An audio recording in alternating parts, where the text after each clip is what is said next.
जिन्होंने कि कश्मीर को स्वतंत्र मुल्क को घोषित करने की मांग कर रखी थी, पाकिस्तान के पूर्व क्रिकेटर हैं उनके बगल में, तो इससे साफ जाहिर नहीं होता है अनुराग ठाकुर कि ये सब किसी भी स्तर पे गिर सकते हैं। आप बताइए, जो धीरेन्द्र ब्रह्मचारी, क्या बोलते हैं, धीरेन्द्र शास्त्री, ये क्या था, इसकी बहन एक मौलाना के साथ, मतलब मुस्लिम व्यक्ति के साथ शादी कर ली। इसके बहन के शादी का पूरा खर्चा मुस्लिम समाज के लोगों ने कहा, और ये एहसान फरामोश कुंभ के मेलों में हिंदू राष्ट्र का निर्माण कर रहा है।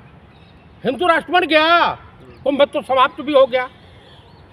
आप मुझे बताइए कि दुनिया का पहला व्यक्ति है जो अमेरिकी संस्था अमेरिका हितों के रक्षा के लिए ट्रेनिंग देती है, एक अलौकिक व्यक्ति है हिंदुस्तान का पीएम माननीय नरेंद्र दामोदर दास मोदी। 1993 में वहाँ जाके ट्रेनिंग लिए थे। आप उनके वेबसाइट पर जाइएगा, एक लौता इंटरनेशनल व्यक्ति है ये।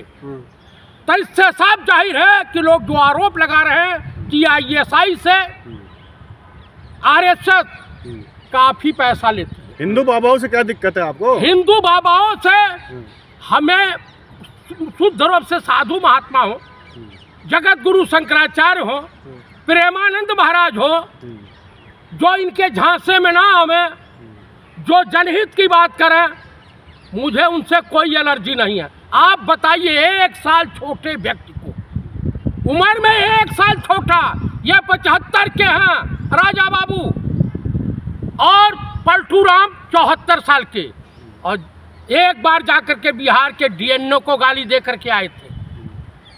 अभी पेड़ से सोना उगा रहे हैं। अंधभक्तों, हिंदू अंधभक्तों, ये देख लो कि भविष्य में ये लैट्रिन से भी कुछ निकालेंगे, हीरा निकालेंगे। अनुरुद्धाचार्य हैं, देव की लंदन है, और भी बाबा हैं, इनसे क्या परेशानी है? ये सब दुराचारी हैं, व्यभिचारी हैं, अपनी दुकान चलाते हैं। आप मुझे बताइए, क्या लिखा है, यदा यदा ही धर्मस्य ग्लानिर्भवति भारताभ्युत्थानम् साधूनां च विनाशाय दुष्कृता। ये भगवत गीता में है।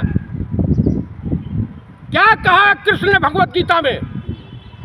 कोई भी भाषा, कोई भी धर्म बुरा नहीं होता है, उसका की परिभाषा करने वाले बुरे होते हैं, अपने जो स्वार्थ अनुसार परिभाषित करते हैं। तो बुरा कौन है? मैं बता दे रहा हूँ कि ये सब जो है हिंदुस्तान को बेचने को, हिंदुस्तान को बर्बाद करने का ठेका ले रखे हैं। कौन ले रखे हैं बताओ तो? ये बीजेपी वाले, धीरेन्द्र शास्त्री, अनुरुद्धाचार्य, और है जो सतगुरु का नाम है वासुदेवानंद, जिनके बारे में है कि लड़कियों को नग्न करके इनको दीक्षा दिया जाता है। आपके पास सबूत है? क्या मीरा सिंह की रिपोर्ट है, पत्रकार हैं, अगर वो रिपोर्टिंग किए हैं, खोजी पत्रकार है, तो जरूर कुछ उसमें कुछ सच्चाई होगी। डॉलर 100 के पार हो गया है हिंदुस्तान की, और बिना काहे मुकदमा करते ना। क्या है आपका? आप मुकदमा, वहाँ पूरा वीडियो है। नहीं, इस तरह से बाबा को बदनाम नहीं कर सकते। मैं नहीं कर रहा हूँ भाई। मैं भी कह दूंगा आप भी सप्लाई करते हैं। मैं नहीं कर, मैं भी पत्रकार हूँ, कुछ भी बोल दूंगा। आप बोलिए। उन्होंने सबूत क्या, एविडेंस के साथ अगले ने अगर सोशल मीडिया पे घूम रहा है तो विदाउट पत्रकार महोदय ने सबूत दिया। हाँ, दिया होगा। आपने देखा ना? हमने देखा। आपने सबूत सनातन को बदनाम कर रहे हैं। मैं सनातन को हम बदनाम काहे करने जाए भैया? ये सोशल मीडिया पर ये बताइए, आसाराम सनातन की आड़ में लड़कियों का यौन शोषण कर रहे थे महिलाओं का, वो क्या था आप बताइए? 1500-1600 रुपया में CD गुजरात की पुलिस ने गिरफ्तार किया। नग्न महिलाओं को नहाते हुए, इतना डूबते हुए, इतना ये करते हुए गुजरात की पुलिस ने गिरफ्तार किया। जब देखो सनातन के खिलाफ बोलते हो। मैं सनातन विरोधी नहीं हूँ, लेकिन ठोगियों, भ्रष्टाचारियों, व्यभिचारियों, देश के व्यापारियों के विरोधी हूँ जो देश बेच रहे हैं। और नरेंद्र मोदी, देखिए सुनिए, हमारे राजनीतिक गुरु पूर्व प्रधानमंत्री स्वर्गीय चंद्रशेखर जी ने कहा था, जब मॉडर्न फूड बेकरी को अरुण शौरी ने बेच दिया था अटल जी की सरकार में, तो चंद्रशेखर जी खुले मंच से पार्लियामेंट में कहा था कि गुरुदेव, हमारे पूर्वांचल में ये कहावत है कि बाप की सजोई हुई धरती या संपत्ति को अगर बेटा बेचता है तो उसे नालायक और नकारा कहा जाता है। मैं दावे के साथ कह सकता हूँ कि देश का प्रधानमंत्री नालायक भी है और नकारा भी है। तो सनातन विरोधी कौन है? सनातन विरोधी नरेंद्र मोदी है, मोहन भागवत है। कैसे कैसे लगता है आपको? इसलिए लगता है कि आप कुंभ आस्था का प्रतीक है, मंदिर आस्था का प्रतीक है, और कुल मिला करके इसकी आड़ में आपको भारतीय राजनीति संविधान से दूर रखना चाहिए। आस्था जिसकी जिसके प्रति हो, कोई कृष्ण को मानता है, कोई राम को मानता है, कोई राधा रानी को मानता है, कोई शिव को मानता है, कोई हनुमान जी को मानता है, कोई परवरदिगार आलम को मानता है, कोई गॉड को मानता है, कोई वाहे गुरु को मानता है, तो सबके है। आपने एप्लीकेशन दिया, थाने गए आप? किसके लिए? अगर कोई ब्लैकमेल कर रहा है तो आपने एफआईआर क्यों नहीं किया अभी तक? किस पे? अरे बाबा पे यार, किस पे? अरे बाबा पे का, जब वहाँ देश का गृह मंत्री जा रहा है, राम भद्राचार्य, जब नीच शब्द का इस्तेमाल किया था ब्राह्मणों के लिए भी, दलितों के लिए भी, तो उसके खिलाफ हम लोग गए थे पार्लियामेंट थाने में। SHO और ACP ने हाथ जोड़ के कहा हमको नौकरी करने दीजिए। हम लोग बाहर आकर के बयान दिए। तो आप दूसरे थाने जाते? अब कौन सा थाने जाएं? हिंदुस्तान में एक ही थाना? यहाँ न्यायपालिका तो इलेक्शन कमिश्नर के खिलाफ न्याय देने में कतरा रही है।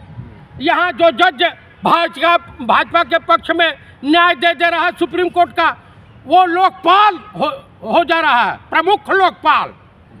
जो जज राम मंदिर पर फैसला दे देता है अर्जी फर्जी तरीके से, वो जज राज्यसभा सदस्य हो जाता है। जो जज इनके खिलाफ जाता है वो जस्टिस लोया हो जाता है। ये तो कांग्रेस के नेता भी बहुत सारे गए ना, जज में नहीं गए, वो भी गए राज्यसभा। इससे क्या मतलब है कहने का? कौन गया है? बहुत सारे हैं। कौन है? नाम गिनाइए ना, नाम गिनाइए। याद नहीं नाम गिनाइए, मैं बता रहा हूँ, आप सुनिए। यही जो है अपने क्या नाम था इसका, जो इससे पहले चीफ जस्टिस से, गगोई नहीं, इससे पहले, अच्छा चंद्रचूड़ DY चंद्रचूड़ के पिताजी भी स्वतंत्र भारत के इतिहास में 6 साल लगातार जज रहे, chief justice supreme court of India. Indira ji के रिजीन में इंदिरा जी ने कहा कि मुझे एक महिला सुप्रीम कोर्ट में जज की आवश्यकता है।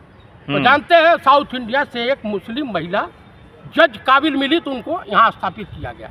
तो कुल मिलाकर के मैं यही कहूँगा कि देश की स्थिति परिस्थिति, देश लगभग आर्थिक रूप से बर्बाद हो चुका है, गुलाम हो चुका है। और अगर विपक्ष की पार्टियां, विपक्षी दल अगर एक नहीं रहे, वैसे तो नीतीश बाबू का, उनके बेटे ने तो तमाम अपना रोना रो ही लिया।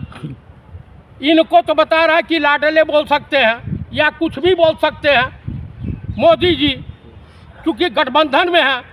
तो कहा लालू प्रसाद जी के बारे में कहा वो तो मेरे अंकल हैं। तो कुल मिलाकर के भविष्य के एकनाथ शिंदे, जगन मोहन रेड्डी और नवीन पटनायक अगले नीतीश कुमार होने जा रहे हैं। और संभवतः जो चर्चाएं मार्केट में छन के आ रही हैं, किसी वक्त भी गठबंधन बिहार में टूट सकता है एनडीए का। ठीक है। और भारत सरकार भी लगभग मृत प्राय हो गई है, कभी भी जा सकती है। चंद्रबाबू नायडू भी इनसे परेशान है और एकनाथ शिंदे भी परेशान है, नीतीश जी परेशान है, तमाम इनके जो विरोधी, जो इनके सहयोगी दल है परेशान है। इनका साथ छोड़ने के लिए नहीं तो सब लोग जान रहे हैं कि हम जगन मोहन रेड्डी या नवीन पटनायक होने में देर नहीं लगेगी। भाजपा वो जोक है जहां चिपकी खून चूस लेती है। अभी तो देशवासियों का, देश का खून चूस रही है, अब भविष्य में किसका चूसेगी।